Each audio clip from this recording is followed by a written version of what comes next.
Hello. This is it. Page 967 of whatever edition this is. Shout out my dad. Chapter 2. Part 2 of whatever chapter this is. I don't know. Bev and Richie had maybe 10 matches between them, but Bill wouldn't let them use them. For the time being, at least, there was a dim light in the drain. Not much, but he could make out the next 4 feet in front of him, and as long as he could keep doing that, they would save the matches.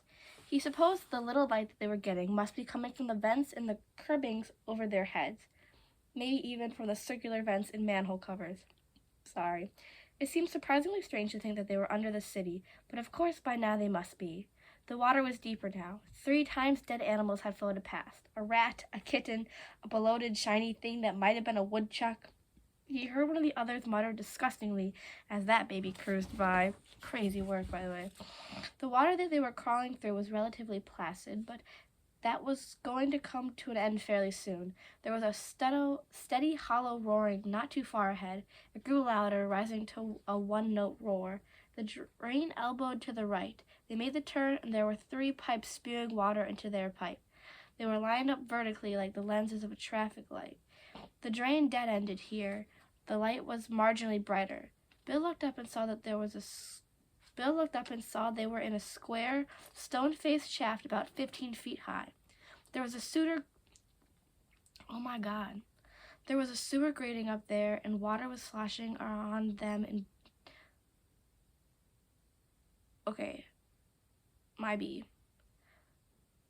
The drain dead-ended here. The light was marginally brighter. Bill looked up and saw they were in a square, stone-faced shaft about 15 feet high. There was a sewer grating up there, and water was splashing down on them in buckets. It was like being in a primitive shower. Bill surveyed the 3 pipes helplessly.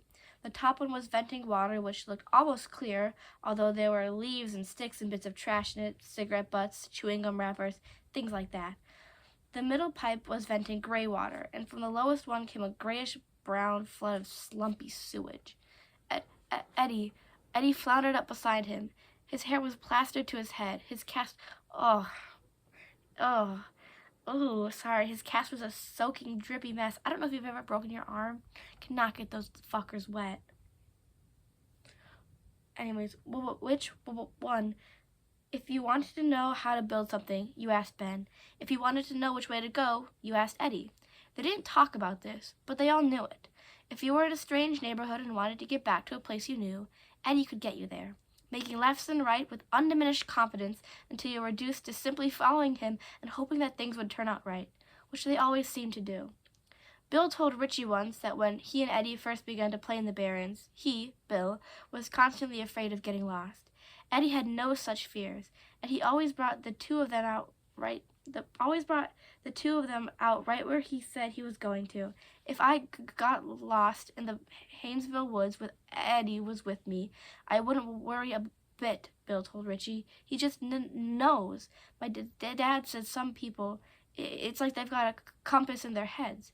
Eddie's like that. I can't hear you, Eddie shouted. I said, which one? Which one what? Eddie had his aspirator clutched in his good hand, and Bill thought he actually looked more like a drowned muskrat than a kid. Which one do we take? Well, that depends on where we want to go, Eddie said, and Bill could have cheerfully throttled him even though the question made perfect sense. Eddie was looking dubiously at the 3 pipes. They could fit into all of them, but the bottom one looked pretty snug. Bill motioned to the others to move up into a circle. Where the fuck is it? He asked.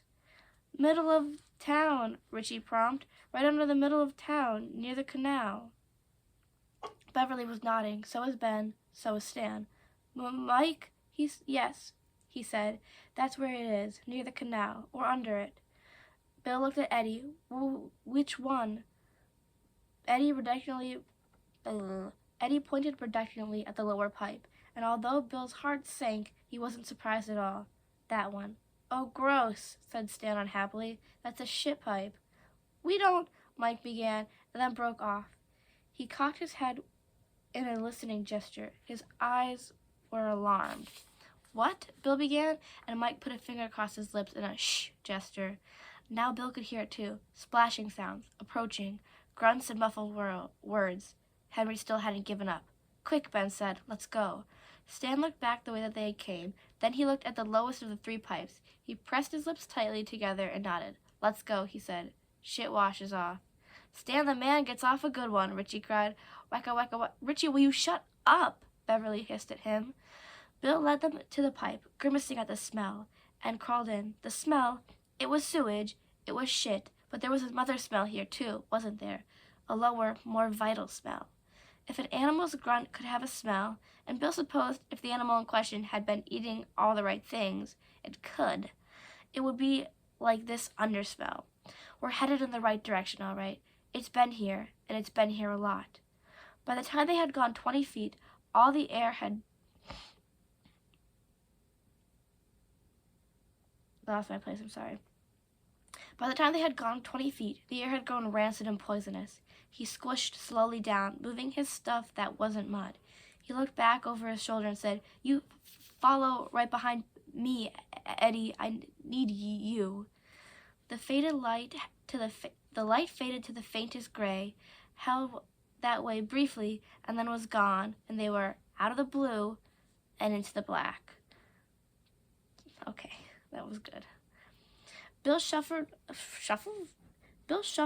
forward towards, oh my God. Bill shuffled, it's not my day. This is why I'm reading out loud, because I have no idea what I'm reading. I should do this when I actually take my Adderall. Ooh. Sorry. I wish I could be in that way. I wish I could be a girlfriend, boyfriend. What can I say? I'm an internet personality. By the time they had gone 20 feet, the air had grown rancid and poisonous. He squished slowly along, moving through stuff that wasn't mud. He looked back over his shoulder and said, You follow right behind me, Eddie. I need you. The light faded to the faintest gray, held that way briefly, and then it was gone, and they were out of the blue and into the black. Bill shuffled forward through the stink, feeling that he was almost cutting through it physically. One hand held out before him. Part of him expected that at any moment it would encounter rough hair and green lamp-like eyes would open in the darkness. The end would come in one hot flare of pain as it walloped his head off his shoulders. The dark was stuffed with sounds, all of them magnified and echoing. He could hear his friends shuffling along behind them, sometimes muttering something.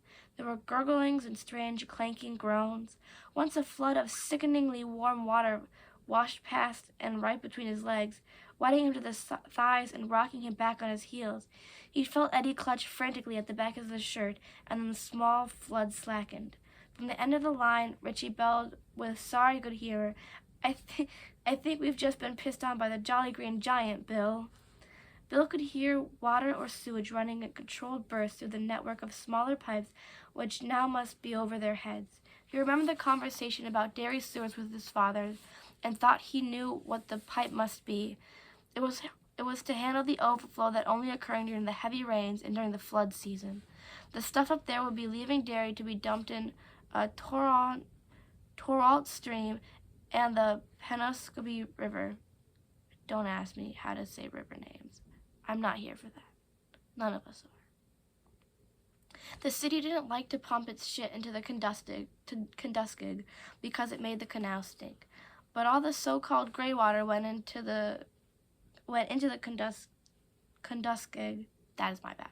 And if there was too much for regular sewer pipes to handle, there would be a dump off like the one that had just happened. If there had been one, there could be another. He glanced up uneasily, not able to see anything, but knowing that there must be grates on top of the arc of the pipe, possibly in the sides as well, and that at any moment there might be. He wasn't aware he reached the end of the pipe until he fell out of it and staggered forward, pinwheeling his arms in a helpless effort to keep his balance.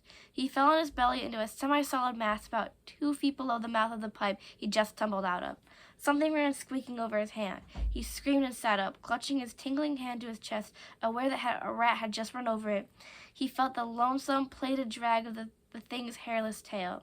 He tried to stand up and rapped his head on the new pipe's low ceiling. It was a hard hit, and Bill was driven back to his knees with the large red flowers exploding in the darkness before his eyes.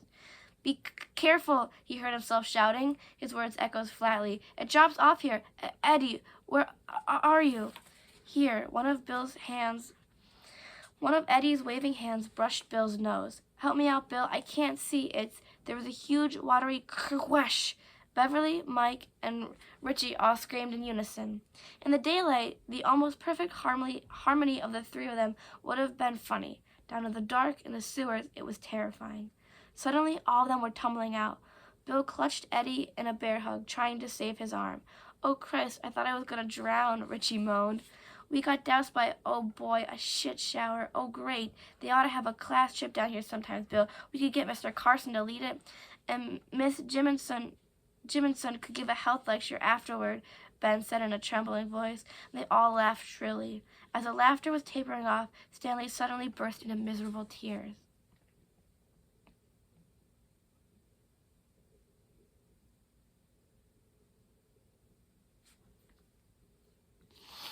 And you remember the first chapter of the book, and you're like, no wonder. Ugh. Don't, man, Richie said, putting a fumbling arm around Stan's sticky shoulder. You'll get us all crying, man. I'm all right, Stan said loudly, still crying. I can stand to be scared, but I hate being dirty like this. I hate not knowing where I am. Do you think any of the matches are any good? Bill asked Richie. I gave mine to Bev.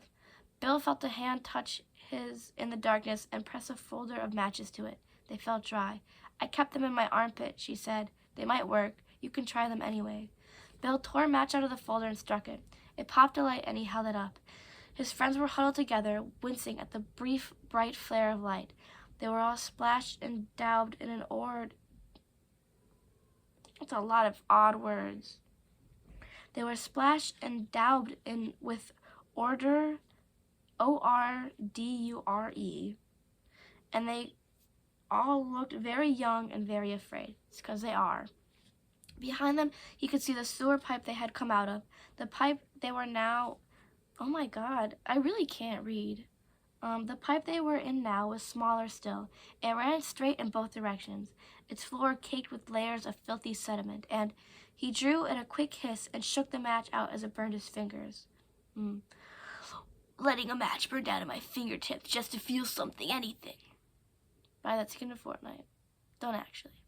I'm not sponsored. Clearly. He drew his fingers with a quick hiss and shook the match out as it burned his fingers.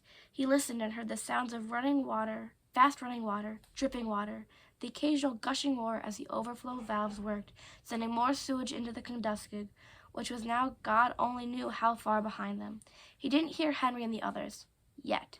He said quietly, There's a dead body on my right, about 10 feet away from us. I think it might be Patrick, Beverly asked, her voice trembling on the edge of hysteria. Is it Patrick Hochstetter? Yes. Do you want me to light another match? Eddie said, You got to, Bill. If I don't see how the pipe runs, I don't know which way to go. Bill lit the match. In its glow, they all saw the green, swelled thing that had been Patrick Hochstetter. The corpse grinned at them in a... The corpse grinned at them in the dark with a horrid chumminess, but only with half a face. Sewer rats had taken their rest. Patrick's summer school books were scattered around him, bolted to the size of dictionary in the damp. In the damp is... I like that. Words. I'm sorry. Christ, Mike said hoarsely, his eyes wide. I hear them again, Beverly said. Henry and the others. The acoustics must have carried her voice to them as well. Henry bellowed down the sewer pipe, and for a moment it was as if he's standing right there. Oh. We'll get you. You'll come on right ahead, Richie shouted. His eyes were bright, dancing. What is it even? Febrile? Febrile. Girl, I am 19 years of age. I am almost 20, and I do not know what that means. And I know my fair share of words. What the fuck?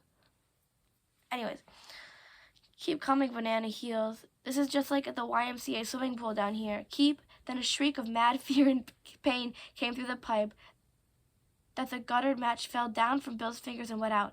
Eddie's arm had clutched around him, and Bill hugged Eddie back, feeling his body trembling with like the wire as Stanier packed close to him on the other side.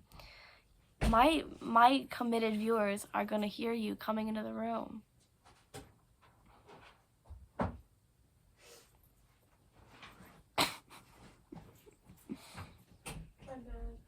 It's funny. All 7 of them, dude. I'm sorry.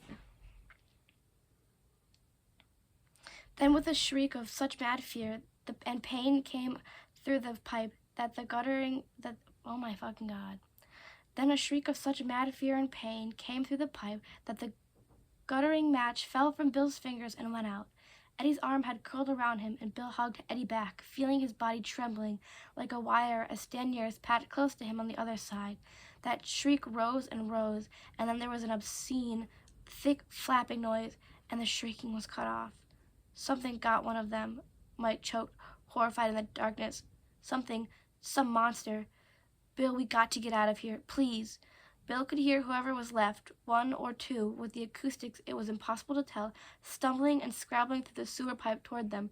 Which way, Eddie, he said urgently. Did you know? Toward the canal, Eddie asked, shaking Bill's arms. Yes, to the right, past Patrick, or over him. Eddie's voice suddenly hardened. I don't care that much. He was one of the ones who broke my arm. Spit in his face, too.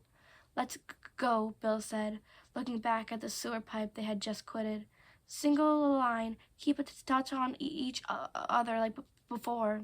He groped forward, dragging his right shoulder along the shiny porcelain surface of the pipe, gritting his teeth, not wanting to step on Patrick or into him.